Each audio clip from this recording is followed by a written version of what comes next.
নমস্কার।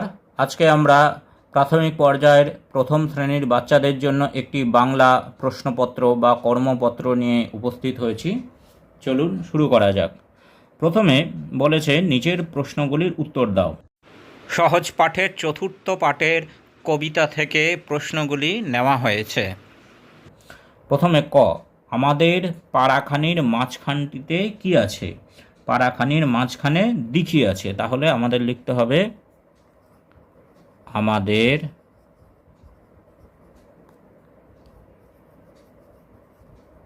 পাড়াখানির মাঝখানটিতে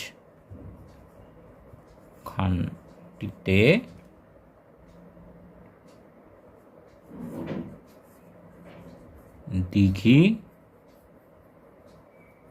আছে। তারপর কারা জল নিতে আসে? মেয়েরা জল নিতে আসে, তাহলে মেয়েরা জল নিতে আসে। তারপরে বসছে দোকানে কে বসেছে? তাহলে দোকানে হরিমুদি বসেছে।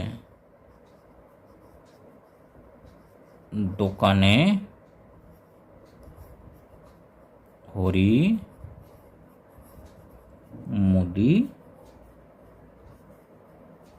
বসেছে। তারপর আঙিনায় কারা থাকে? কানাই বলাই, তাহলে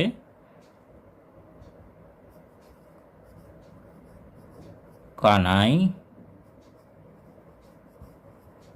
বলাই আঙিনায় থাকে। এবার এখানে বলেছে শূন্যস্থান পূরণ করো। সহজ পাঠের পঞ্চম পাঠ থেকে এই শূন্যস্থানটি পূরণ করার চেষ্টা করতে হবে। আজ খুব শূন্যস্থান বা ড্যাশ, এখানে আজ খুব শীত। তারপরে আবার শূন্যস্থান ড্যাশ থেকে টুপ টুপ করে ড্যাশ পড়ে, অর্থাৎ কচু পাতা থেকে টুপ টুপ করে হিম পড়ে। শূন্যস্থান ভিজে, ঘাস ভিজে ড্যাশ টুপি খুলে গুপি, গুপি টুপি খুলে শাল, শূন্যস্থানে হবে শাল মুড়ি দিয়ে শুয়ে আছে। ওকে নিয়ে যাব শূন্যস্থান কুল বনে। তাহলে এইভাবে শূন্যস্থান পূরণ করা যেতে পারে। এবার এখানে বলেছে বর্ণগুলি সাজিয়ে নতুন শব্দ তৈরি করো। তালিবস্যয় ও ক অ, তাহলে এটা দিয়ে আমরা লিখতে পারি অশোক।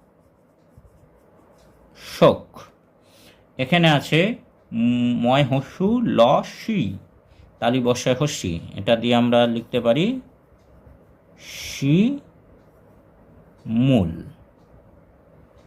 এইবার এখানে সঠিকভাবে মেলাও, অর্থাৎ বাঁ দিকের সাথে ডান দিকের শব্দগুলি মেলাতে হবে। এখানে বিভিন্ন জিনিসের আওয়াজগুলো বোঝাচ্ছে।